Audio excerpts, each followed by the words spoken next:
Viktor Frankl said, "Everything can be taken from a man but one thing, the last of the human freedoms. To choose one's attitude in any given set of circumstances, to choose one's way. This is Finding Human with Sue Jackson. Stay tuned for the next hour as Sue explores the human psyche, what makes us tick, and how to live better, more fulfilled and more meaningful lives. Only on 101.9 High FM. Hello, this is Sue Jackson on the Finding Human program on 101.9 High FM. My guest today is Liora Karpelowsky, or Karp, and our topic is Love Lives On. Today we are honoring the life and the legacy of Liora's husband, Sean Karpelowsky. And we are thinking of his parents as we do this program as well, Lionel and Rona, and his sister Melanie, and of course his children, Idan and Ashira. Liora is showing great courage in coming here today to actually talk to us. Sean, there were two losses for Liora. The one was when Sean was stung by bees and being highly allergic. He was trying to get to his EpiPen, and at the same time phoning CSO, our community security organization, where he had been a volunteer for 20 years. He was phoning them to say he had been stung, and he went into anaphylactic shock and actually went into a coma. All his many friends were there trying to work on him, from Hatsola, from Ezra, and from CSO. So for Laura, there have been two losses. The one was in the 3 years that Sean was in a coma. And the next loss on top of that was when he actually passed away, which was in August last year. So it's still a very recent loss. Welcome, Liora, and thank you for coming to be on our program today. Thank you, Sue. Thank you. I would like to start by asking you how you're feeling, first of all, being on radio. Sure. Yeah. Let's just get the tears out the way. Sometimes I wake up and I think, I can't believe that this is my life, that this thing has happened, that we've gone through all of this, but we have. Yeah, being on radio is a bit scary and daunting, but I'm here, and I just hope that by sharing my story and my perspective, that I can maybe help other people who are going through stuff. We're all going through stuff. Absolutely. Yeah. And it does take huge courage. And you know, Viktor Frankl said that forces beyond your control can take away everything you possess except one thing, your freedom to choose how you will respond to the situation. Yeah. And that's very, very clearly exactly what you've done. That is all that we have, is our choice. It doesn't mean that it's always easy. I always say there are some mornings where I lie in bed and it takes me a while to choose to get out of bed and to get going with my day. But it is a choice. That is all we have, really. One of the things that really fascinated me when I was reading certain articles that you had written, that you said that you believe that Sean's journey was a soul journey, that the 3 years that he was in a coma, he went on connecting with people and teaching everyone that knew him. Yeah. People who didn't know him. Tell me a bit about that. So from early on, and people who know me well will know I'm not really a person who just accepts things and just says, oh, okay, well, if the answer is no, then it's no. I'm more a kind of a person that says, but why? Tell me how we can work things to be, And yet very early on, I just felt that this is as it should be. I don't know why. I could never tell you why. I always used to tease Sean that we are here to work out our past life stuff. And I always, whenever we used to argue, I used to say to him, this is past life stuff and we better resolve it now because I'm not coming back again with you to do this. We need to let's. And so I do believe that we chose, my personal belief is that our Neshomas choose their journey. I believe that we chose to come here and to go through this. And so, yeah, that's been my belief, and I believe that he did choose those 3 years for whatever his Neshoma's reason was. I often think that, I don't know, I would have the perspective that I do if he would have gone on the day or a week later. I don't know that I would have the messages to share that I do. And again, this is as it should be. We'll get back to you now. This is Finding Human with Sue Jackson, only on 101.9 High FM. This is Sue Jackson, and I'm back on the Finding Human program with Liora Karpelowsky, and we are talking about Sean's journey here in our Johannesburg, in our lives. And Liora is saying that she believed that he definitely had a reason for staying here in his coma for 3 years. Liora, back to you. Did you sometimes, when did you come to realize that he was not going to get out of a coma? Yeah, so, initially, even the doctors would say they don't know. The brain is the one part of the body that is, we know the least about the brain. And you hear of stories where people have a stroke or a traumatic brain injury and they're in a coma and they wake up. They do scans and it was, nobody could give us a clear answer. And yet, if I think back, the one doctor had said down at the coffee shop after 3 days, the one neurologist had said to me, I don't think he's going to wake up. And I looked at her like, how on earth? And you're telling me this in the coffee shop? So I do think that there were signs even then, not that us as a family understood them. But after having spoken to doctors and I never really went onto Google, but I understood that he's not waking up. And there were certain reflexes that he was showing, but not enough, and my understanding now is that actually when he came in, he was they sedated him. When they lifted the sedation, we needed to have seen something within the first 12 hours. And really, there was never any change. In the 3 years, there was never any change from the day that they brought him in to So when he was taken in, was he incubated at the time? So he was on a ventilator, yes, and obviously drips and lots of adrenaline for the allergic reaction. Yeah. Did you have to make the decisions to stop certain treatment at the time? So that's an interesting one.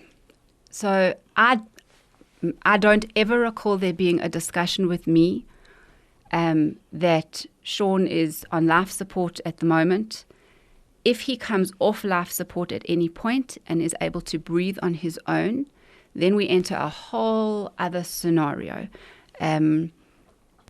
I don't recall there ever being a discussion to say, do you want to take him off life support before he's ready? And see, he may just go peacefully. But the minute you are off life support in South Africa, and alive, overseas they my understanding, again, this is my understanding, is that they would stop feeding the person when there's no chance of a recovery. In a case like this, it's actually called a persistent vegetative state.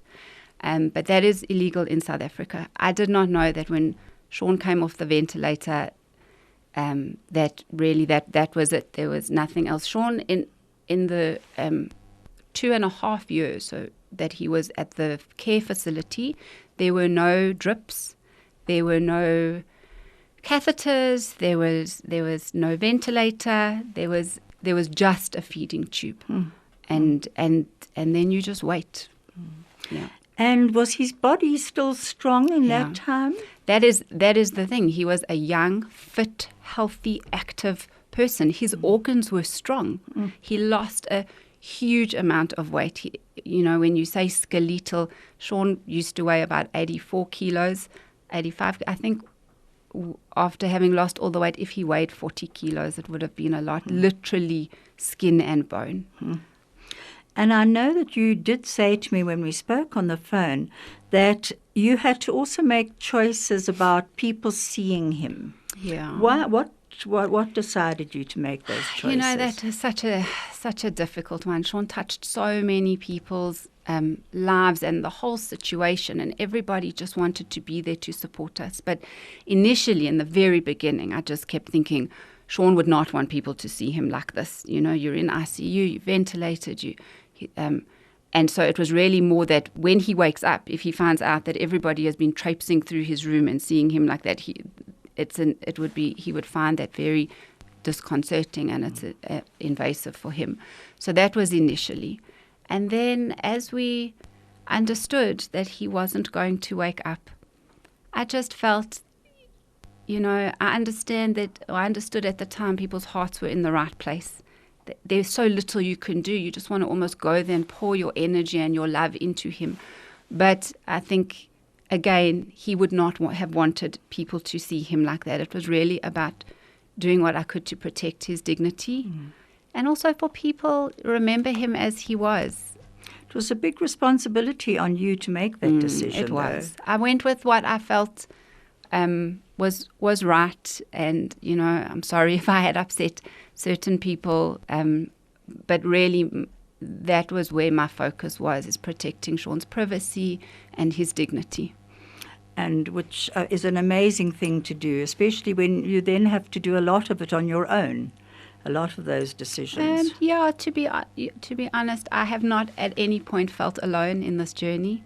I have only felt the hugest amount of support from family and friends and people who I don't know. The community as a whole. I think I wrote in one of my things that I said, updates, that literally I could feel the love holding us. Isn't that wonderful? Yeah. You can contact us on SMS 34519, or you can telegram us on 061 895 1019. Thank you, Craig. This is Finding Human with Sue Jackson, only on 101.9 High FM. This is Sue Jackson. I'm back on the Finding Human program on 101.9 High FM. My guest today is Liora Karpelowsky, and we are talking about her journey through loss. Liora, back to you again. Now, how did your days begin to flow into one another when Sean was in a coma? So initially, those first few weeks, I would get up at like 4 in the morning and go and sit at the hospital, go home at like 11 o'clock at night, just try and shower and go to get a little bit of sleep. And then kids have school and there's a business to run. But really the majority of my time was spent at the hospital, again, for the support of so many people that I was able to do that. And then after 6 months, Sean moved to a frail care facility, and I would go in the morning for a couple hours. I would go and do a couple things. I would go back in the afternoon. And then COVID hit, and then we weren't allowed to see him. Oh, but that must have been awful. So on the one hand, it was terrible, but what it did show me is that going and sitting there every single day for hours is just not appropriate, and it's not healthy. So we weren't allowed to see him. The home was closed for about 5 months. And when they reopened, we had to work within their restrictions. So we were allowed to go once a week. For about a half an hour only. You and his parents? So they allowed us turns to go. And they used to wheel him downstairs into the garden. It was very pretty there. And we would have half an hour or so with him. And then when things slowly started opening up with COVID, again, it changed. I never went back to sitting there all day, every day. I would pop in and out And sometimes just for 5-10 minutes, just to drop something off and chat to the nurses and his caregivers. And so it kind of changed. But you get on with the business of living. Did you ever wonder where he was? Did he Yeah. look at you? Were his eyes open? So it's such a, unless you have seen, it's a difficult one to explain. So Sean had periods of awake and asleep, but when he was awake, he was not conscious. No, he'd never looked at me in a way that he consciously knew who I was. In fact, the part of his brain that deals with vision had been destroyed. The part of the brain that deals with hearing had been destroyed. The part of the brain that deals with movement had been destroyed. So he was vacant. And in some way, that was very much a comfort to me. Let him have no understanding of where and what and how, because actually that would have been worse. But the doctors assured me as much as they could, based on the scans, that his brain was so severely damaged. Where his neshama was is a different story. So did you sometimes wonder, where are you? Oh, that's I used to ask him all the time, where are you? Because, for me, there's here with the living, and then there's there when you're not living, but you're alive, but you're not conscious, this isn't living, but you're not there. And we will never have the answer to that question, but I feel like his neshama was in and out, and he was held and guided. And you also, you said to me that his neshama went on teaching, because if you think what went on in his name, in Melbourne, all over the place, there were runs, there were chalabakes, the rolling Tehillim just went on and on and on, and very quite much amazing. So. A message has just come through. Just let me lean forward. Good morning, Sue and Liora. I can appreciate Leora's discernment in making decisions about whether people could see Sean in his coma state. Okay. Lee, my friend, I met you years back when Ashira had her accident and continued my journey with you up to today, where you are now not only my special friend. That was from, it doesn't actually say who that was from.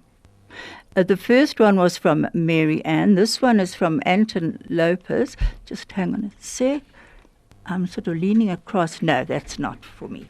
Okay, thank you so much for those messages. If you need to send messages in, please do so on 34519 or Telegram on 061 895 1019.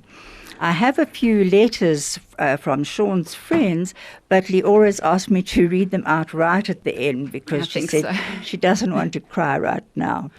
Now, going back to your children for a moment. How did you explain to your children what was happening? Because so often at hospice we used to say children heard things through the closed door, and it was so much more frightening than if you actually sat them down and explained what was happening. Yeah, this was, sure. Even I didn't understand what was happening at the time. My kids have subsequently told me, my son specifically, that when he walked into the hospital that night, he actually thought that Sean had passed away. There were so many people there, and everybody was coming up to him, bearing in mind he was 13 years old. And he said he actually thought that his dad had died.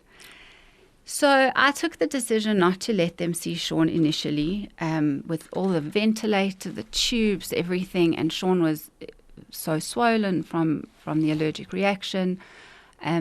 How old was Ashira at the time? Ashira would have been about 10 at the time.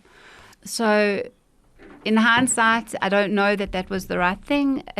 Again, after having spoken with my kids over the 3.5 years, they have said that the picture in their head of what Sean looked like was far worse than what he actually did look like. But I did what I felt was right at the time. Once I understood that there was going to be no clear indication of what we were dealing with here, that Sean was not going to just miraculously wake up and be able to see the kids. And so after about 2 weeks, I think it was, I then allowed them. And, kids going into ICU is a scary thing. It's not only what they're going to see of Sean, but Everyone else it's there scary. too. So I tried as best as I could to manage that. I've always believed that you have to be honest with your children, obviously in an appropriate way, but they know when you're lying to them. And I did not know. They would ask me, is Daddy going to be okay? And I didn't know. And I had to tell them that I don't know. And you were also in a very in-between stage. You said that you were not a widow, but you had all these responsibilities that you had to be done, curatorship. And tell me a bit about that. Yeah, so I had lost my husband, but I wasn't a widow. There was no sitting shiver. There was no... Sean was very much alive, but he was gone. I'm a single parent. So in terms of the curatorship, when a person is not able to conduct their own affairs, the courts appoint a curator, which took 18 months for me to be able to do that. So it was a very stressful time, very much in limbo. I used to get calls from service providers asking to speak to Sean, the Netstar, the Vodacom, the bank, the whatever. And I used to say, no, that's fine. You're welcome to stand in line. We're all waiting to speak to Sean. But in the meantime, I need you to help me with this because, that was your dark humor that you talk about. Yes, a very We're dark all standing in line waiting to talk to Sean. Yeah, it kind of, what else can you do but sometimes laugh? It allows other people to breathe when they see that you can kind of have a bit of a moment to laugh but yeah, it's a very dark sense of humor. And just tell me, what did your friendships mean to you at the time? Oh, everything. People are amazing, and I do believe that everybody just wants to be there for everybody else. I do think that sometimes when we go through such a trauma or even just a difficult time, in our lives, that we tend to shut down and go inwards. Fortunately, I was able to allow people to step into my space and be there for me and help me. I asked so much of people, and people were so happy to step up into that space and be there for me. And really, I am so grateful for the close friendships and some that I have developed after Sean's accident, and many from before. How fantastic that they were there. I see that that message that I read out about hello, good morning, Sue and Liora. I can appreciate Leora's discernment in your decisions about Sean. It was from Leanne. Now, Liora, you told me about saying to your children about, I think it was, is it Neapolitan ice cream? Yes. What was it? Just Neapolitan. Tell me. Yes, Neapolitan. I couldn't think of the word. So this is what I say. What I say to my children is that our hearts have capacity to hold so much. We don't have to just choose one feeling. So whilst we are feeling this huge devastation, literally our world has been turned upside down, we can allow our hearts to feel moments of joy, moments of gratitude, moments of happiness, to be able to laugh, to enjoy, a moment with a friend, or because we somehow seem to feel like we have to choose.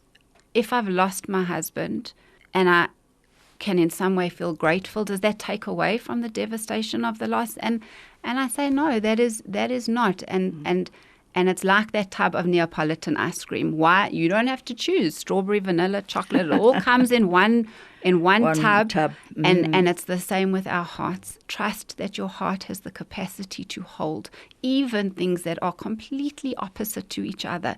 They can be just as true and take nothing away from each other.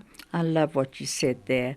And you also told me what you used to say to your grade R when they were about to start school. Yeah, that was the analogy that I used. That's where it came from, with that tub of ice cream, all those mixed feelings about leaving grade R and going into grade 1. And the excitement and the fear and everything together. Yeah. Now, society on the whole is not, they're not comfortable with loss or with grief.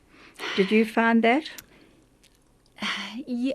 I mean, it's difficult. It's difficult to look at somebody who's in pain and to just sit there. We kind of want to go into fix mode and make things better and easier. And when we can't, you feel powerless, and we don't like to feel that, and it can feel very uncomfortable. And so what I say to people is, there is nothing you can do to make this better. There are no words that you can say. But what you can do is just sit with me. You don't have to say anything. Sit with me, hold my hand. I always say, remind me to look at the stars every once in a while, because there are beautiful things still that we have in our lives. And I think, grief and loss is the one thing that we all have in common. But it's almost that feeling of, again, everybody deals with it in such a different way. And so I don't know if what I'm feeling is appropriate to tell. People are just so uncomfortable about it. And if we could just maybe start sharing how it is for all of us, which is completely different, as I was saying to you earlier. Even when I speak to another widow, there are so many in our community, young, my age, my contemporary, I can never assume to understand what that person is feeling just because we've both lost our husbands. At best, I can try and figure out where I'm at and what I am feeling.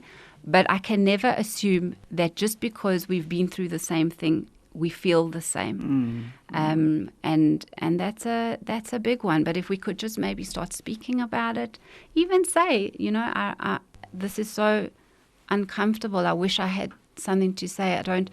Just be real and just say what it is, as opposed to, pretending that you don't see me in the aisle at Woolies. Yeah, I'm sure that happens. What about sending messages? How did you feel when messages were coming through to you? Yeah, so this is actually something that I took. We mentioned earlier, my daughter had an accident about 10 years ago where she lost fingers on her hand. Oh, that's what Leanne was mentioning. There was a car accident, and Sean and I were actually very private people. We know a lot of people just because of our roles in the community, but. And I would always feel strange to message people. I don't want to intrude. I don't want to. And when Ashera had her accident, I received so many messages from people who I had never met before, but they knew what had happened and they were touched by our story. And from that, I took, and again, the same happened with Sean. When something happens to somebody and you hear about it, even if you don't know them, you can send a message. When you are receiving those messages, they hold you. You can feel the care and you can feel the love. So it's important. Absolutely. Just be there in whatever way you can. And I always say, I call it the law of more. Always just try and do a little bit more. So if you didn't know the person and you weren't going to send a message, send that message. And if you were going to send a message, pick up the phone. And if you're going to pick up the phone, go and visit. And if you're going to go visit once, go visit twice. Just try and just show up. It's really all we can do for each other. Absolutely. And I think we're incredibly lucky to be in a community that does hold us, quite honestly. Absolutely. Just when, Sean was with CSO for 20 years as a volunteer. Yeah.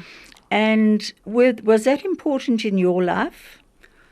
It was a huge part of our lives. Sean spent a lot of time at the CSO. It was so much a part of who he was and what he loved to do.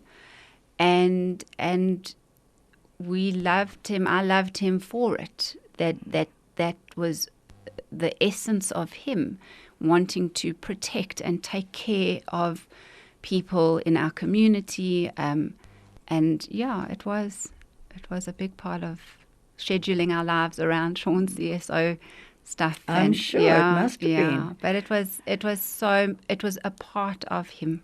And have they been there for you? Yeah, absolutely. Isn't that wonderful? There are many times that I will meet somebody who will say, Sean trained me at this thing or that thing, or he helped me with this or whatever, and I've never met these people in my life before, but he had a connection with them. Yeah. And now that you are in a different grief, does it feel different to you? Yeah, very much so. What are those feelings? You know, when Sean was here, even though he was in a coma, well, with the vegetative state, but I had a place to put the love. So much, and there was a lot to his care. There were caregivers to deal with, and the medical aid, and the therapists, and his food, and all of that. But for me, it was a place to put my love. It was a way to care for him, to love him, and I actually, so many people say to me now that Sean has passed away, isn't there a sense of relief? And in a bizarre way, I say, well, I'm relieved for him, because you know that he would be horrified to know that his body was like that for 3 years. He was such a strong, independent person. But for me, I would have kept him here for as long as possible, because I had something. It wasn't Sean. Somewhere to put but your it was love. somewhere to put my love. And with him passing away, there isn't that. So it's kind of about reframing and rethinking about, well, how do I do that now? Where do I put my love? It's something I'm still trying to figure out. And I'm sure you'll go on trying for a long Yeah. time, because it is so different, and it's your journey. You know, you actually, in one of your articles that you wrote, it might have been on Facebook, or you had a feeling before, and we'll get back to that. Thank you. This is Finding Human with Sue Jackson, only on 101.9 High FM. Hello, this is Sue Jackson. I'm back on the Finding Human program on 101.9 High FM, and I'm back with Liora Karpelowsky, and we are talking about her journey through grief and in grief. Liora, you know, there's a Jewish belief that the soul knows that it's going to be departing. And often in looking back, people see what was actually said and why didn't I notice that? Well, you know, was it a message? What did you find? Did you find that? So, yeah, in some ways. So, Sean and I had spent a lot of time that weekend before together. He was staying on a Wednesday afternoon. Somehow that weekend that we had dropped Ashera at a party in Sandton City, and normally I would have taken and Sean would have fetched, but we actually went together and we just spent about a good 2.5, 3 hours walking around. We went for lunch, and in fact on the morning of Sean's accident, it was school holidays, so I wasn't teaching, and normally when I was on holiday, Sean wouldn't wake me up to say goodbye when he left the house. But that morning he actually kissed me goodbye and woke me up. And even when I remember thinking, oh, he woke me up. but I properly said goodbye to him that morning. Good heavens. Whereas normally he wouldn't wake me up. And then, yeah, so maybe in some way there was a knowing. So you had a time it was a special time, because as you said, it was actually out of context of time that you would normally have done. You would have done things differently. I mean, I think I probably was a little bit irritated that he woke me up when I was on holiday. But I so much gratitude that I did have that. So in looking back, you could recognize that. Yeah. Another message has come through. Lee, you are a true inspiration. I'm truly the luckiest person to be able to call you my sister. Love you. Thank you. That lovely message. Now, you said there is no room for anger in your heart. Why did you say that? No, it's not. It's not that there's no room for anger. And again, I have to say, this is me. This is how I have moved forward. It's not to say that this is how everybody who loses a loved one should. This is just me.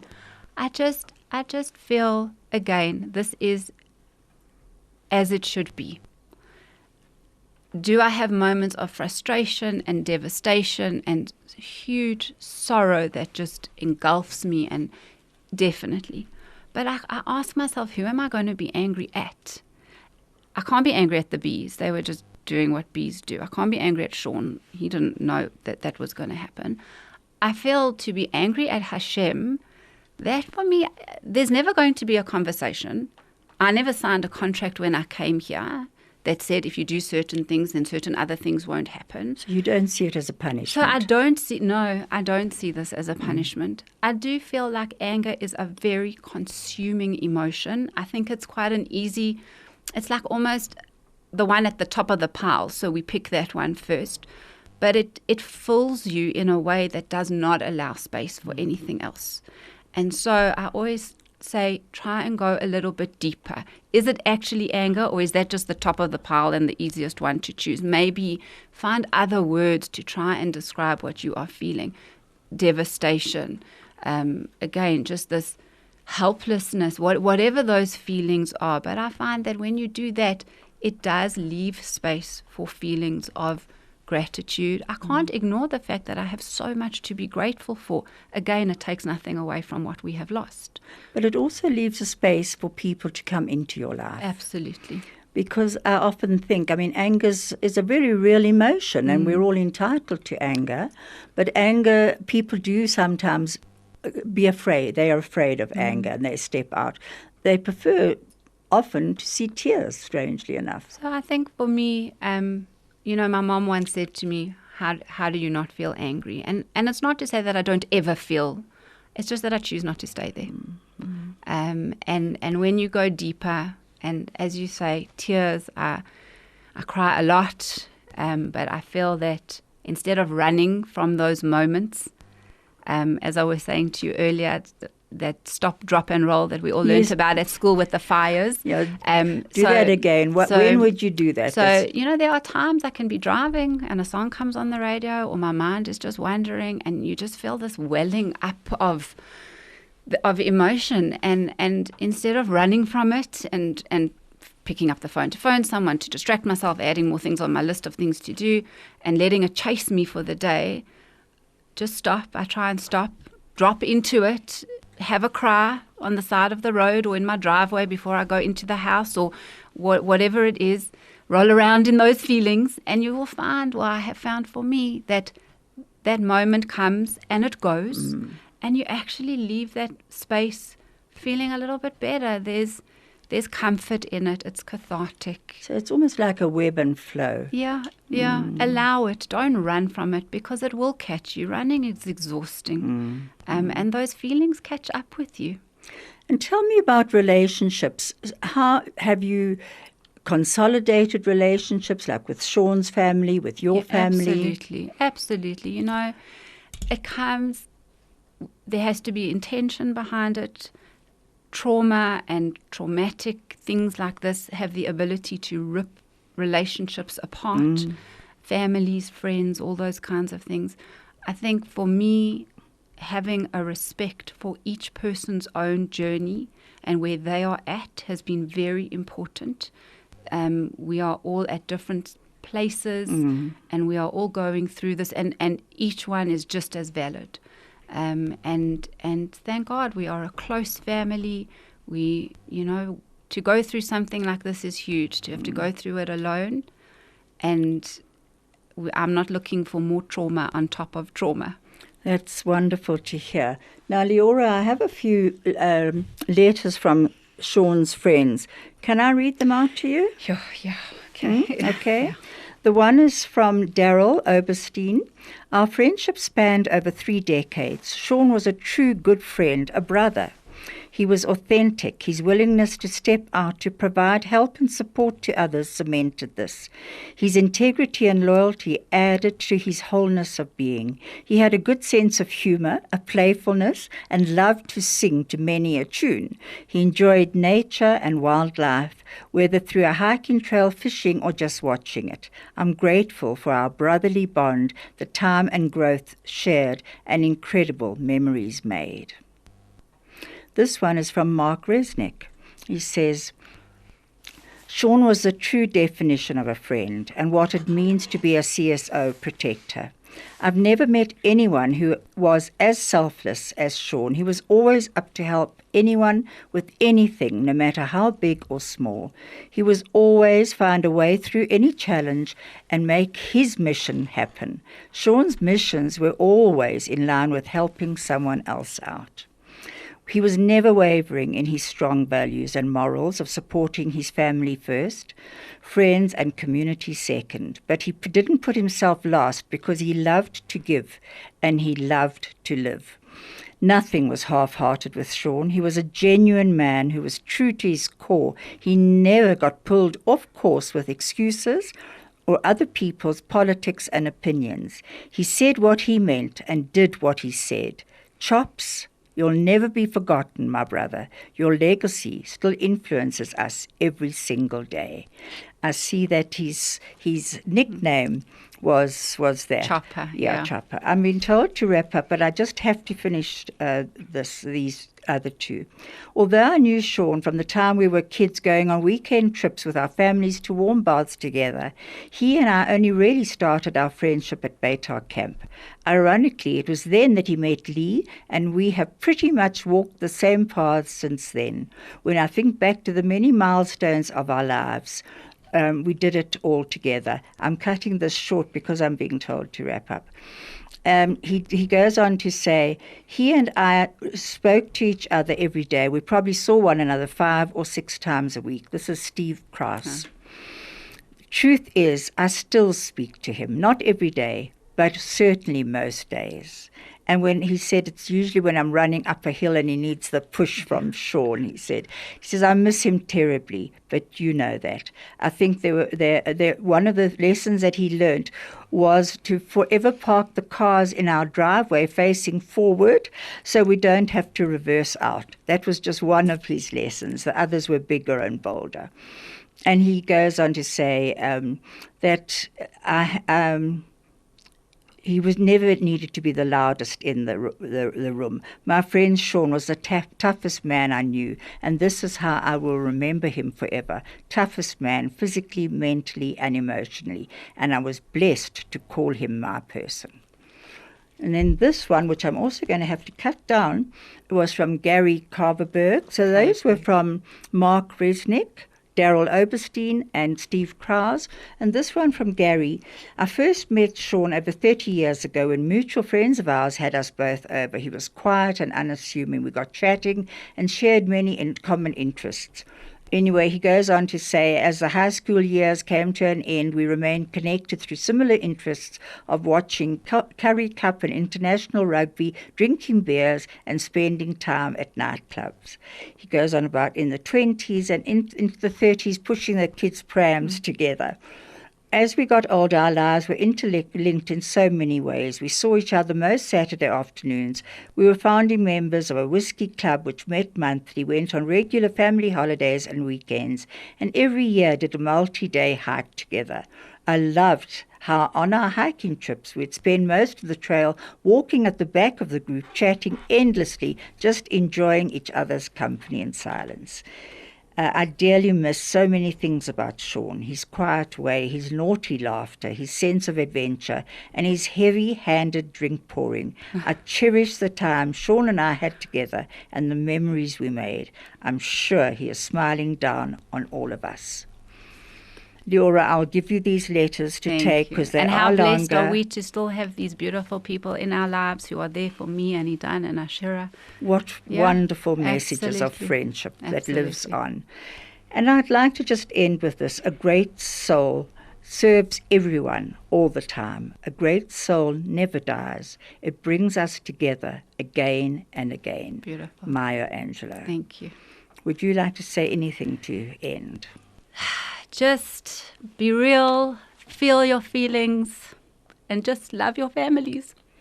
Absolutely. Thank you so much for your courage in being here, Liora. Thank you. Thank you very much. Thank you, Craig, and thank you, Vusi and Makundi.